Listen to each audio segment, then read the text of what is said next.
Following the completion of Robert Mueller's investigation into Trump's Russian ties and following new information that Trump did not collude with Russia during the election, his team has decided to reach out to various news organizations, specifically cable news organizations and others, to scold them for having certain individuals on as commentators or as political lawmakers who had some strong feelings about the investigation. So the communications director for the Trump campaign sent out a letter, and it said the following: moving forward, we ask that you employ basic journalistic standards when booking such guests to appear anywhere in your universe of productions. You sure you want that standard, dog? You sure? Did you think that one through before writing it down and sending it to everybody? Of course not. Because Teflon Don is probably the best nickname ever of anyone, because he is Teflon Don. He can lie every single day to the American public, to the media, to whomever, and he gets away with it. But if someone goes on a cable news show and gives analysis that he doesn't like or he doesn't agree with, well, then they should be banned. The producer should ban those people from ever appearing on the show. Now, I'm gonna give you some examples as to why this is ridiculous, right? And I'm gonna give you the names later, but let's just talk about the hypocrisy here. First of all, Donald Trump is very supportive of Fox News. We all know this. His executive time is spent watching Fox News. He's very supportive of Sean Hannity. He will tweet actual statements that Hannity has said on his show on Twitter. So here is a compilation of what Fox News is really about. And then you tell me, who's really guilty of lying here. Take a look. So more on the story of murdered Democratic National Committee staffer Seth Rich, who was gunned down last July in Washington, D.C. When you look at the timeline of this, and 12 days after he was killed, that shows up on WikiLeaks. Have you ever seen a lot of robberies, which is how they've been looking into this case, where the person has their wallet and their watch after they've been shot and killed in the back? Is there any evidence that he might have been disgruntled, that the treatment of Bernie Sanders and the unfairness and that the fix was in to put Hillary in that position, and maybe had evidence of that? So, connect the dots here. It's starting to all come together. We have this very strange story now of this young man who worked for the Democratic National Committee, who apparently was assassinated at 4 in the morning, having given WikiLeaks something like 53,000 emails. And what does that tell you about what was going on? Because it turns out it wasn't the Russians. It was this young guy who I suspect was disgusted by the corruption of the Democratic National Committee. There have been reports that say ISIS was trained by US instructors at a secret base in Jordan to prepare them to fight President Assad as rebels. Since the Benghazi massacre, reports are that the annex was a front for a CIA operation shipping arms to the anti-Assad forces through Turkey. You're saying it's a falsehood, and they're giving Sean Spicer, our press secretary, gave alternative facts to that. But the point remains. Wait a minute, alternative facts? Sure, look, this is a criminal involvement on the part of these leftist groups. It's highly organized, very elaborate, sophisticated operation. A lot of these folks also have affiliates who are getting money from the Soros-occupied State Department. You really, as we can see, some more, it looks like very young men here. ¿Cuántos años usted? He looks to be about 16 or 17, most of them carrying just one sack. And strangely enough, a lot of the young men that I've talked to had absolutely no money in their pockets for what could be a month-long trip. One man told me today, I'll rely on people on the road to feed me. So you have two young male Guatemalans just walking. There's no evidence that they're trying to be part of some caravan. And Fox News decided to paint them as individuals who are trying to come into the country illegally. Then you have the Seth Rich conspiracy theories, more nonsense conspiracies about the caravan and how dangerous it is. And then of course, would it be Fox News if you don't sprinkle in a little bit of Soros controversy as well, or conspiracy? Look, I think that last one was the least obvious lie, but it was my favorite clip. Because they just take two dudes on the side of a random road somewhere in Latin America, and they're like, oh, my sources are telling me that they only have one sack on them, and they just walked by. You didn't talk to them at all. And they have no money on them. By the way, the implication there is, don't worry, Soros is gonna give the money. That's why they don't need any money. We're really having a conversation about who lies more. Donald Trump, I think the Washington Post did an analysis. It's hard to keep up because every day the lies keep piling up. And at some point it was like 837 lies in like under 2 years, something along those lines. I don't have the exact numbers in front of me now, but I think it's over 1,000 at this point. Really, you want to ban people lying, going on TV? Great, let's do it, man. It'll wipe out the entire Trump administration and every single Trump supporter. So, I'm bummed that they didn't put me on the enemies list, though. Nor did they send us this warning. So all the ones that are on the list. Nor did they send us this warning. I mean, if they sent us this warning, they would be assuming that we would shut down this whole operation because we don't agree with anything, almost anything that the Trump administration does. But I want to read you a little more of the note, Cenk, because it also says producers should begin by asking the following question. Does this guest warrant further appearances in our programming, given the outrageous and unsupported claims made in the past? I don't know, Tim. I don't know. What about the outrageous and unsupported claims that the president's made in the past? We have a few of them just to give you an example. You are not allowed to be a president if you're not born in this country. He may not have been born in this country. His grandmother in Kenya said he was born in Kenya and she was there and witnessed the birth. 2 years old, 2.5 years old, the child, a beautiful child, went to have the vaccine and came back and a week later got a tremendous fever, got very, very sick, now is autistic. In many places, like California, the same person votes many times. You probably heard about that. They always like to say, oh, that's a conspiracy theory. Not a conspiracy theory, folks. Millions and millions of people. To come back to the topic we've been all screaming about here, which is Scalia, was he murdered? I know it's pretty brutal to say that. It's a horrible topic, but they say they found a pillow on his face, which is a pretty unusual place to find a pillow. I watched when the World Trade Center came tumbling down. And I watched in Jersey City, New Jersey, where thousands and thousands of people were cheering as that building was coming down. Thousands of people were cheering. So something's going on. We got to find out what it is. I do want surveillance. I will absolutely take database on the people coming in from Syria. I've made it known. If I win, they're going back. We can't have them. They're going back. We can't have them. We can't have them.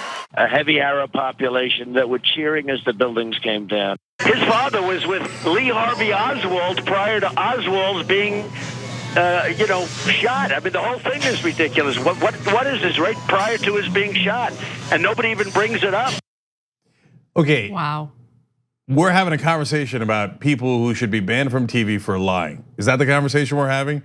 Every one of those was an outrageous, unbelievable, unadulterated lie. The last one was so bad, even Steve Doocy, who's his cheerleader in chief, I think he gave him a 12 out of 10. Trump rated all the people on Fox News based on how loyal they were to him, and I think Doocy got literally a 12 out of 10, okay? And even Doocy on that last claim of Ted Cruz's dad having killed JFK was like, Doocy makes a lot of faces, by the way, when Trump is saying crazy, outlandish things. So if you pay close attention to his face, it says something completely different from what his mouth says. But real quick, look, it's amazing because he is going after people who simply shared their perspective or their analysis. Analysis is different from lying about the facts, right? And so you might disagree with analysis. Certainly there are people who watch this show and might disagree with our analysis time to time. We disagree with one another's analysis. That is perfect, healthy debate. Trump just simply doesn't want anyone to analyze him in any type of negative way. And so look, I agree that the mainstream media did overhype the Russia investigation. I agree that it would be incredibly frustrating to see people continuously go on TV and just automatically assume that you're guilty. But those assumptions, in my opinion, were also aided and abetted by Trump's own actions on social media, which, he essentially incriminated himself when he didn't need to, and I don't know why he did that. But anyway, that's beside the point. No, he did need to, because he did do it, just not during the election. I don't want to get back into that, but yeah, neither do I. But I'll tell you this though, but it related to that. So even in that Russia investigation, he made out outlandish lies over and over again Like he said, Mueller and his angry 19 Democrats investigating him. Well, if there were 19 angry Democrats who were on a witch hunt against you, why did they just say that you didn't collude with the Russians during the election? So I guess that was another stupid, outrageous lie that you said over and over and over again. Now you're saying to me, oh, let's release the Mueller report. Mueller's fantastic. I love the Mueller report. So what happened in the witch hunt, you total deranged liar? And so we're like glossing over that. No, part of the reason why he's Teflon Don is because the press is as tough as he thinks they are on him and they think they are on him, are actually pussycats. Look, the guy is a monumental liar. It is not an open question. You just saw the video for yourself. I mean, outrageous lies like there was 3 million illegal votes in the 2016 election. What a preposterous lie. He created a commission simply to look into undocumented immigrants voting for Hillary Clinton, which he claims is the main reason why she won the popular vote. And guess what that commission found? Nothing, disbanded, gone. So look, if anything, the press should be way harder on him. And part of the reason he gets away with it is because they have this natural instinct of being like, I'm gonna call it 50-50. I have to be neutral. I can't be objective. Objective is bad because objectively, I'd have to tell you, he's an obvious and pathological liar. He lies all the time. So give credit to the people like Washington Post who are actually keeping track of his lies and misstatements, etc. But overall, no, he is not held to the standard that anybody else. Can you imagine if a Democrat did one of those lies? No, I can't. Okay, if a Democrat had said, hey, I think Ted Cruz's dad killed JFK. Hard feathered, ridden out of town, denounced by Nancy Pelosi, every Democrat in the country, including every city council member who's a Democrat, forget the Republicans, okay? And the vaccine, the original birther conspiracy. The thing about Scalia allegedly being Michael murdered. Savage is a lunatic. He went on Michael Savage's show and talked about that insane conspiracy. He went on Alex Jones's show, Donald Trump did, and said that it was a wonderful program. Okay, the guy's absolutely deranged, totally nuts, complete liar. Okay. Those are things that the rest of the press should be saying with a straight face, and they should not hesitate at all. It's not biased to call it what it actually is. You saw it with your own eyes. What the right wing has done in this country is they keep trying to get you to believe that the emperor has clothes on. They're like, no, do not believe your lying eyes. It's anyone who says Donald Trump is a liar is not objective and is being biased. No, you saw it with your own eyes. He makes up things every day. I don't even think that the media, and especially cable news, is even really that concerned about attempting to appear objective. Look, there are so many political operatives working for these news organizations now. I don't even think that it's about objectivity or neutrality. I think that there are people who worked in politics that have way too much influence over which stories get covered, how they get covered. You know, they have an influencing factor there, and that's really the issue. By the way, just to take this conversation to a more serious place, this is the government, or at least a part of the government of the United States, sending out a letter to news organizations and telling them how they should function, how they should operate, who they should have on. The government has no place in that discussion whatsoever. I'm talking about editorial control or any type of editorial influence.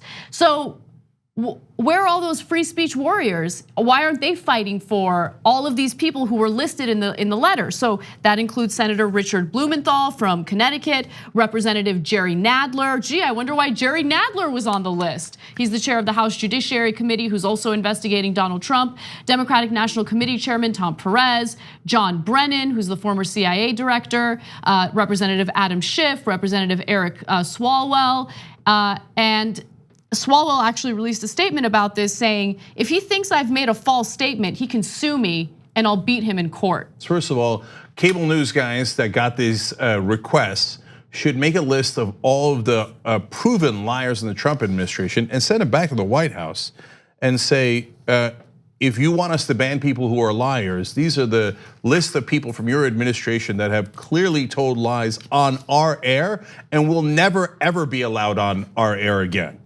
Now, of course, cable news doesn't have anywhere near those balls. They want those. They want that access. Yeah, and so part of it is they want the access. The other part of it is, to them, it's not about the news. It's about casting characters in a soap opera.